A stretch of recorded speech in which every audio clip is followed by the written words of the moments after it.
一笑相亲国变亡，何劳荆棘始堪伤。小莲玉体横陈夜，以报周师入晋阳。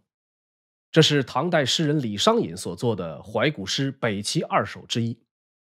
这首著名的诗作将冯小莲风华绝代的肉体与金戈铁马的战争场面两种意境截然相反的景象次第展现，语言凝练，意味深远。感谢您来到烽火赵东南的频道，这里是悠悠南北朝系列视频的第20期，片中内容全部取材自官修正史，喜欢别忘了点击订阅或者关注，以防迷路。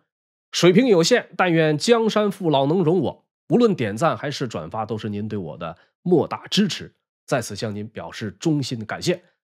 在上一集咱们讲到武成帝高湛死后，他的儿子高纬开始亲政，北齐王朝从这一刻开始也正式进入到了覆灭的倒计时。那么冯小莲的形象因李商隐玉体横陈的描写，在后世有着诸多的猜想。有的说因为高纬本人的特殊癖好将其分享给大臣们观赏。那么在真实的历史当中，他究竟是怎样一个人呢？占尽天时地利的北齐王朝又是怎样一步步走向灭亡的呢？别走开，且听我一一道来。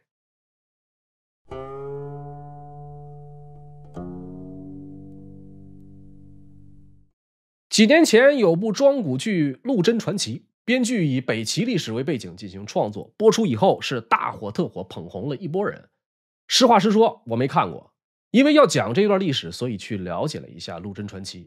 这个剧本身好不好看是仁者见仁，智者见智，但是这个剧情可是真够扭曲的，整个一个颠倒黑白。陆贞的原型在北齐历史上确有其人，名叫陆令轩，又名陆媪，原本是东魏将领骆超的妻子。骆超因为谋反被杀，陆令轩因此带着儿子骆提婆入宫为奴。后来因缘际会当上了高纬的乳母。高湛活着的时候就封他为郡君，高纬上台以后封他为女侍中。陆令轩自此逐渐得势，成为仅次于胡太后的后宫2号人物。从女奴一路爬升到手握实权，陆令轩这个女人很不简单。和电视里表现的截然相反的是，史书中说她奸巧多机变，曲媚百端，功业之中独善微服。高纬开始懂得了男女之事之后，逐渐喜欢上了皇后胡律师身边的一名婢女。此女出身寒微，寒微到最初连姓氏都没有，只知道其名为黄花。在宫中浸淫多年的陆令轩看准这个时机，将小婢女黄花收为义女，并命黄花姓穆，还叫自己的儿子陆提婆也改姓穆，以示亲近。如此一来，陆令轩名正言顺地将自己的义女穆黄花举荐给了少主，穆黄花获封弘德夫人。此外，陆令轩又想办法调回被发配光州的祖挺，用以牵制何世开，又逐步分化瓦解了胡氏外戚。这个时间节点，有关胡太后生活作风方面的一些流言蜚语也渐渐引起了后主高纬的注意。说有这么一次，高纬来到胡太后的寝宫，发现新来了2个俊美的尼姑，顿时色心大起，于是便招来侍妾。3下5除2之后，发现不对呀，这怎么是2个男的？原来是太后胡氏为了方便自己，特意将2名美男子乔装假扮成了尼姑。小皇帝感到十分恶心，不行，这必须得彻查。这一查不要紧，又发现个惊天的秘密。这胡太后不仅仅是淫乱宫闱，而且长期与一位名叫谭宪的和尚私通。小皇帝怒了，说什么王权富贵，说什么戒律清规，必须要杀，不杀不足以平民愤。于是将胡太后平常亲昵之人尽皆斩首。这位失德的皇太后自此在小皇帝心中是一落千丈，奶妈陆令轩就此很快填补了这个空缺。朝中的奸佞势力逐渐开始以女相陆令轩马首是瞻。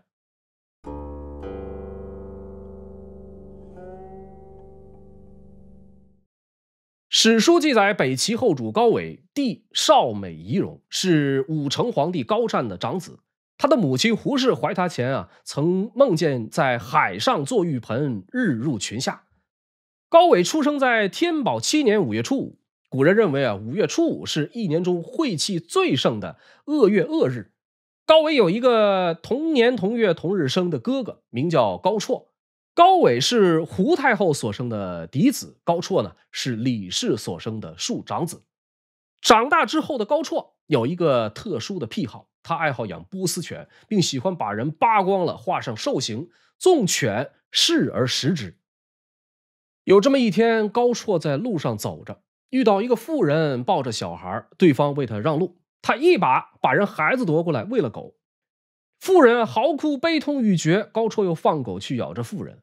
看这个狗啊对妇人没有什么兴趣，就命人给涂上那孩子的鲜血。几条大狗又把这妇人给吃了。高纬得知了高绰的这个混蛋行径，命人将其锁来询问。问什么呢？问他何事最乐。高绰回答说，把蝎子和蛆虫放到一起看它们咬人，极乐。高纬于是命人连夜抓来2、3升蝎子，然后放到浴缸里，使人裸卧其中，顿时嚎叫婉转，惨不忍睹。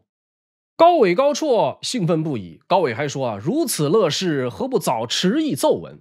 说这么好玩的事，你怎么不早告诉我呀？高绰由此得宠，朝夕同系。前面一集咱们有所介绍说，高纬的生母胡太后生性放荡，早在高湛还活着的时候啊，就与恩姓何世开勾搭成奸，不清不楚。高湛死后，两人更加肆无忌惮。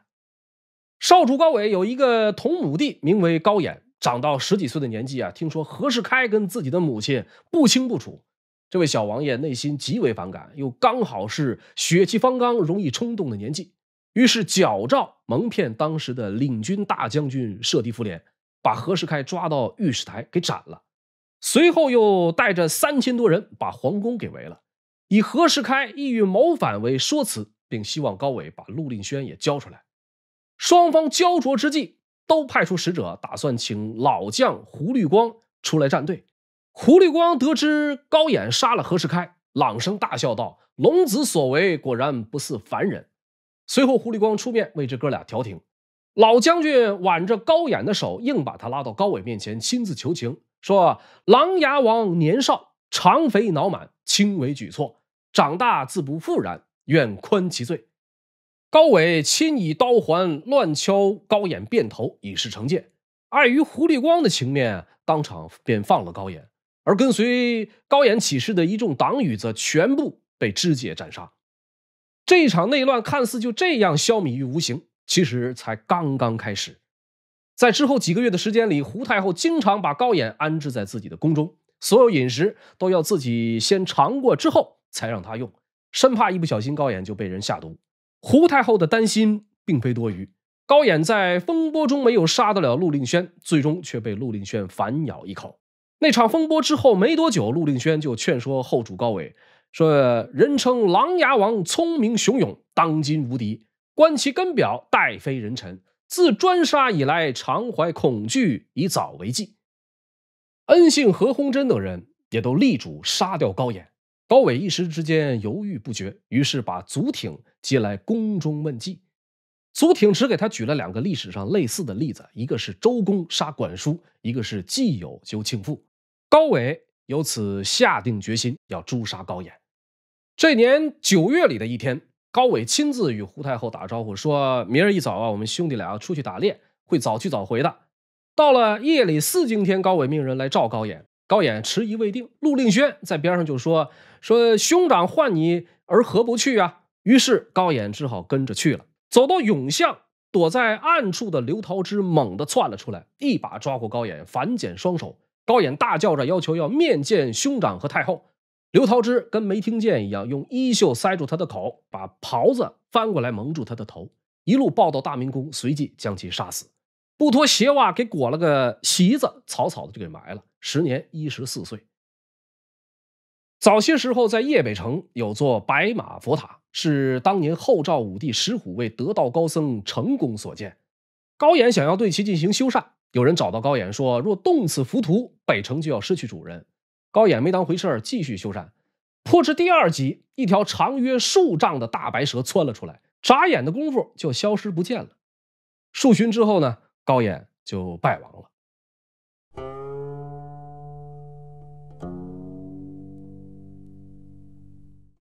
北齐末年，朝政混乱，国势渐衰，然而军事上却一直不落下风。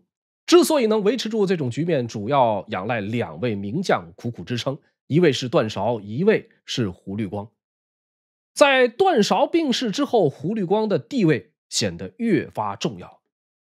在之前的几期视频中，比如另一个曹操讲高欢崛起，差一步登天讲了高澄，禽兽王朝讲了高阳称帝，又一个禽兽讲了高湛。对于南北朝时期北齐的高层统治阶级构成，我们在之前都或多或少有所涉及。在高欢时代主要是六镇鲜卑、洛阳士族、河北大族以及尔朱余部。到了高阳时代，逐渐演变为晋阳勋贵和邺城官僚相互对立。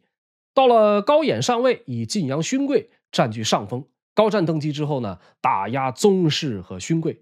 到了高纬时代，中央集权化已经越来越明显。我们看封建王朝都会有这样一个规律，就是权力如果过分集中，对于国家和社会的发展都不是什么好事儿。理清楚这个脉络，我们再回过头来聊胡律光。胡律光的父亲是北齐开国元勋胡律金，历经6朝，荣宠不替，世代与北齐皇室联姻，以至于一门一皇后、2太子妃、3公主。胡律光本人马面标身，神爽雄杰，少言笑，攻骑射。说这胡律光骑射有多厉害呢？早年他在高澄身边当差，一次在野外见空中飞来2只大雁，胡律光刷刷2箭，2只大雁相继应声掉落。17岁跟随其父胡律金西征，一箭射中宇文泰的长史莫孝辉，神武皇帝高欢当即擢升其为都督。又有一次跟随高澄教练，天空中飞来一只大鸟，形如车轮，胡律光一箭射去，正中其颈，大鸟旋转而下，众人一看，原来是一只大雕，由此人送外号落雕都督。从高阳时代开始镇守边关，南征北战。武成帝和清3年北周的尉迟迥、宇文宪王雄率领10万大军围攻洛阳。邙山之战中，胡律光一箭射死其大将王雄。除此以外，胡律光多次与同时代的韦孝宽、宇文宪等北周名将相较量，屡有斩获，多次挫败北周咄咄逼人的攻势。就是这样一位功勋卓著的老将，面对一位昏聩无能的少主，最终也没能逃过功高震主所引来的猜忌。北周的韦孝宽多年来对胡律光多有忌惮，巧妙地利用了北齐少主对胡律光的猜忌，编造了一首童谣，说百声飞上天，明月照长安，又说高山不推自崩，胡树不服自树。古代的计量单位是10升为1斗，10斗为1壶。胡律光的字是明月，百声飞上天，明月照长安的意思就是说，胡律光将会攻破长安，然后自己称帝建国。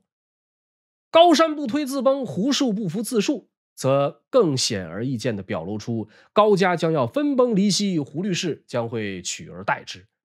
古代人们对于这种谶语的迷信是远超我们现代人想象的。很快，在祖挺、陆令轩等恩信的推波助澜下，高纬误信谗言，下令擒杀胡律光。为了不让胡律光起疑心，祖挺出主意，先赐其宝马良驹1匹，又料定其必然入宫拜谢，然后在一个叫凉风堂的所在，由刘涛之率领3名力士，先用弓弦勒住胡律光的脖子，而后将这名58岁的老将残忍的杀害。据说胡律光的血流到地上以后事后怎么清理也清理不掉。北周的宇文邕得知了胡律光的死讯，高兴的大赦天下。后来周师入邺城，追赠胡律光为上柱国、崇国公。宇文邕甚至指着处死胡律光的诏书说：“此人若在，朕岂得治业？”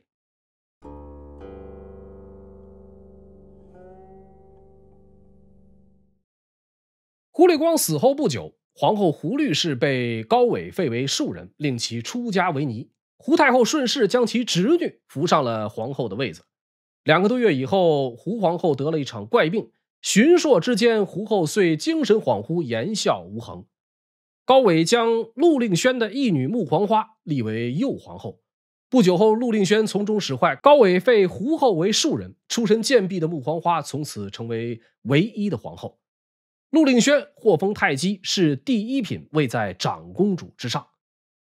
此时整个国家的朝政被以陆令轩、穆提婆母子为首的奸佞们把控，主上昏庸，臣下无能，国家灭亡已经是早晚的事儿。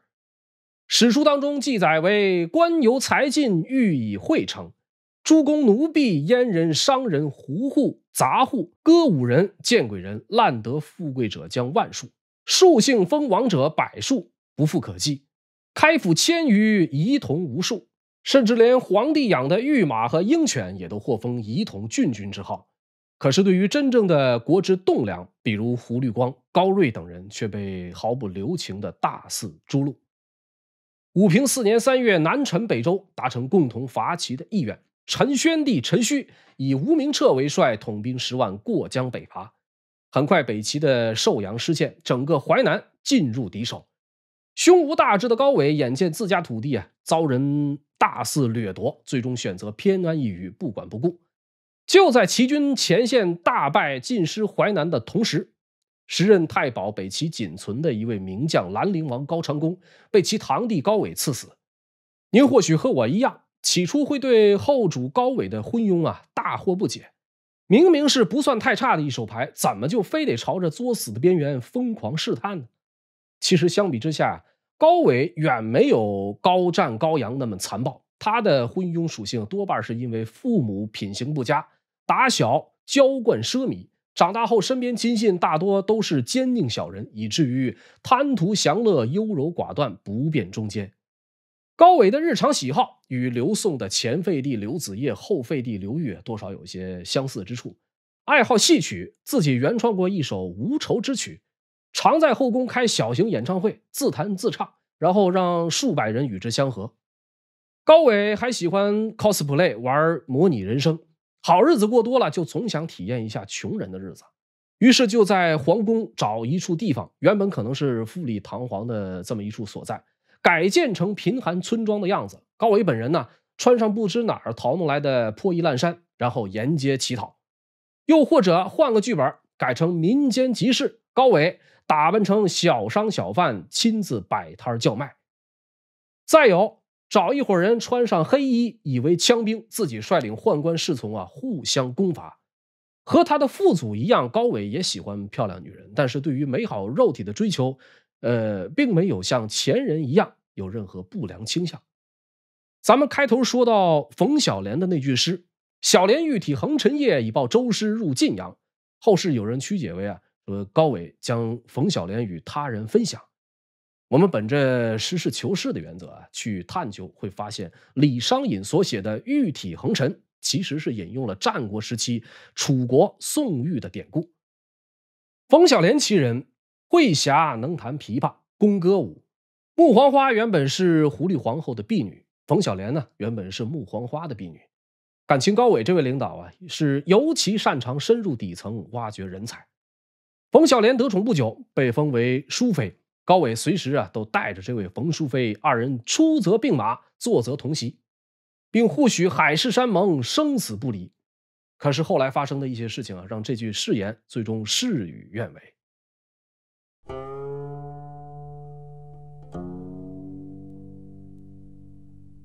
建德4年，周武帝宇文邕集结17万兵马，以黄河以南为目标，数道并进，讨伐北齐。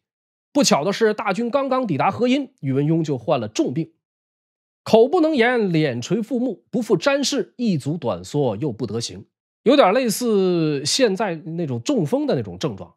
无奈之下，周军只能选择草草退兵。路上幸亏诊治得当，宇文邕才渐渐好转起来。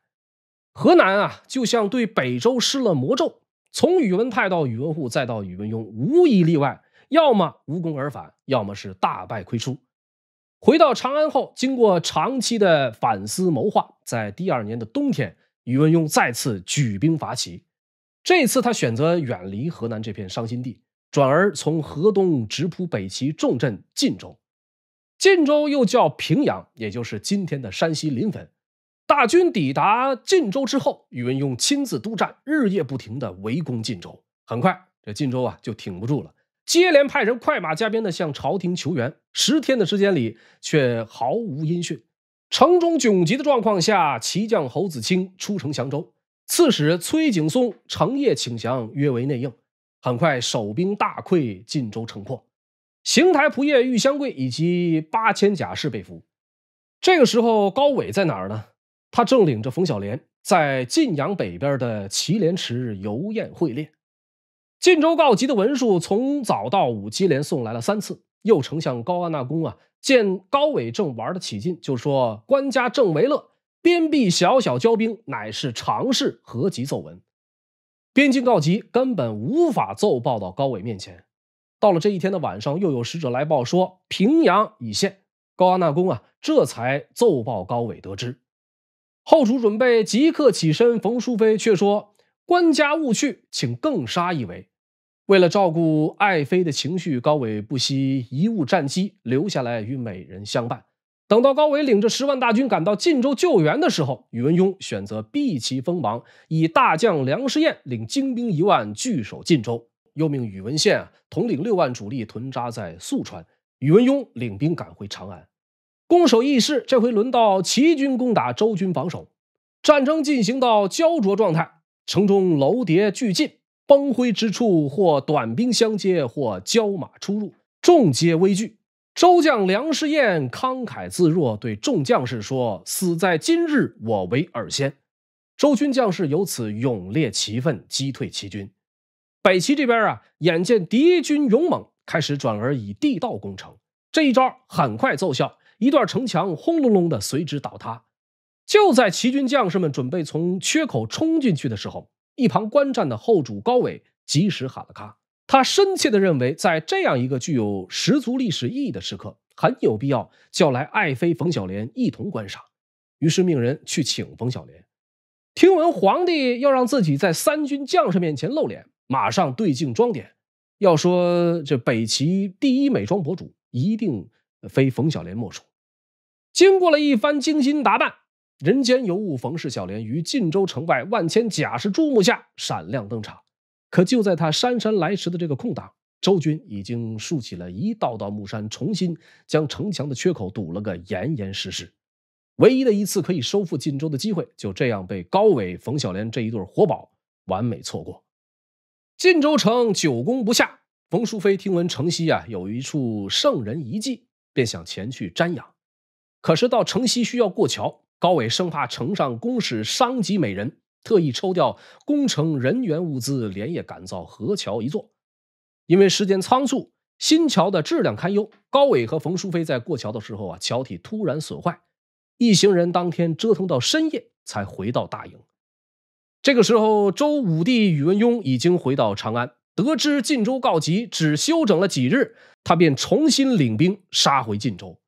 形成鲜明对比的是，就在两军对垒之际，宇文邕乘马巡阵，每到一处营寨就亲呼主将姓名，温语慰劳。大战在即，周军上下无不咸思自奋，摩拳擦掌。双方战阵刚一接触，齐军左翼小有失利，稍稍后退。冯淑妃惊恐地大叫一声：“军败也！”穆提婆紧跟着喊：“官家快走，官家快走！”高纬当下慌了手脚，不顾众人劝阻，在胜负未分的情况下，带着冯淑妃直奔高梁桥逃命而去。齐军将士见皇帝都已经跑了，顿时军心大乱，随即全线溃败。这正是将士阵前方至死，君王马上已逃生。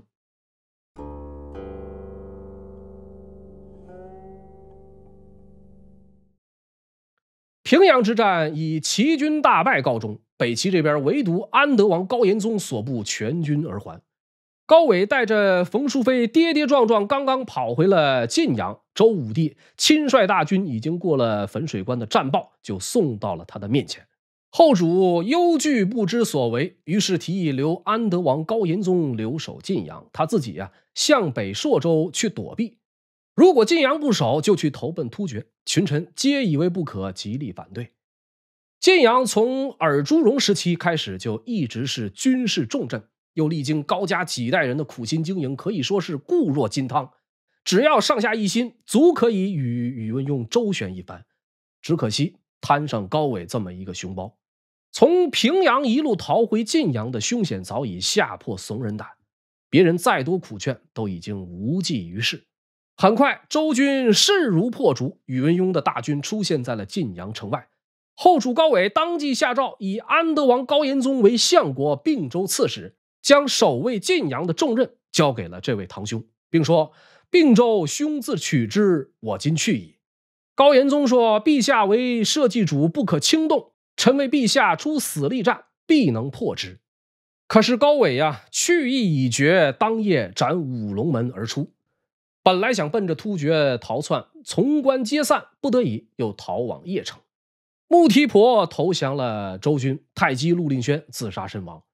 晋阳方面，高延宗决意同诸将固守，众将请命说：“王不为天子，诸臣实不能为王出死力。”高延宗是文襄帝高澄第五子，幼年一直为文宣帝高阳所养。12岁那年，高阳让他骑坐在自己的肚子上，问他想当什么王。高延宗不加思索回答要当冲天王。高阳转回头问杨殷，杨殷回答天下无此郡名，愿使安于德，由此便被封了个安德王。年少时的高延宗没少干缺德事儿，曾在楼上解手，命人在下面张嘴承接，还把猪食人粪搅拌在一起，命左右分食。因为这，高演高战活着的时候没少惩罚他。随着年龄增长，兄长们一个接一个的惨遭屠戮，高延宗玩心渐收，于军中治军严明，杀敌总能身先士卒。到高纬弃晋阳北逃，高延宗一直都是坚定的主战派，因此在军中颇得人心。这次见众将纷纷拥护自己为主，为了凝聚力量，万不得已，高延宗在当天宣布称帝，大赦天下，改元永昌。可惜此时的北齐早已经是大厦将倒，一木难扶。面对周军对晋阳的轮番攻势，高延宗挺身搏战，左右散亡略尽，最终城破被擒。周武帝见到以后，亲自下马握其手。高延宗低头说：“死人手，何敢劳驾至尊？”宇文邕说：“两国天子非有怨恶，不过是为百姓而来罢了。朕终不相害，不必担心。”已经逃到邺城的高纬得知周师入晋阳的消息，变得更加六神无主，几乎毫无斗志。慌乱之下，又干了件令后世耻笑的窝囊事儿。他以忘弃者言当有隔义为由，把皇位禅让给了年仅8岁的太子高恒。他本人像他父亲一样当起了太上皇。探查周军动向的人把一大群乌鸦看成了周军的黑旗，将错误的信息报给了高纬。高纬再次不管3七21，是脚底抹油开溜。在其准备南逃投奔陈国的时候，遭到恩信高安纳公的出卖，最终被周将尉迟秦生擒活捉。后主遭擒，仁成王高阶、广宁王高孝恒在当年高欢起兵反抗尔朱氏的信都，集众4万，共谋匡复，结果被宇文宪、杨坚一击击溃，俘斩3万余人。高阶、高孝恒也都先后被擒。宇文宪亲自搀扶高阶说：“仁成王何苦至此啊？”高阶回答说：“下官神武皇帝之子，兄弟15人幸而独存，逢宗社颠覆，今日得死，无愧坟陵。”宇文宪感念高阶的慷慨坦荡，归还了他的妻子。随后又向高孝恒问及北齐亡国缘由。高孝恒自陈国难，辞泪俱下，抚养有节。宇文宪为之动容，亲为洗疮敷药，礼遇甚厚。高孝恒长叹一声，说道：“李牧书言齐氏28年天下，今果然矣。自神武皇帝以来，我诸父兄弟无一人至40者，命也。四君无独见之名，宰相非柱石之计，恨不得握兵符，受抚越，斩我心力耳。”立国28年的北齐王朝自此灭亡，整个中国北方再次统一。高纬这个亡国天子始终都在惦念着他的美人冯小莲，直到被押往长安面见周武帝，仍不忘请求将冯小莲赐还。宇文邕听闻后是又好气又好笑的说：“朕视天下犹如脱鸡，区区一个婆娘何足道哉？”高纬、冯小莲由此团聚。然而就在半年之后，周武帝以阴谋反叛为由，将高氏宗族数10人全部赐死。冯小莲先被赐给宇文达，而后又被赐给李寻。李寻命他穿着粗布衣裳做苦工，最后在李母的逼迫下自杀而亡。可怜也好，可恨也罢，最后不过一捧黄土。你说是，我说非，到头来逃不过后人评说。感谢您收看本期视频，这里是烽火照东南，悠悠南北朝的第20期。看完了，如果喜欢，别忘了点个赞。南北朝的故事仍在继续，欲知后事如何，且听下回分解。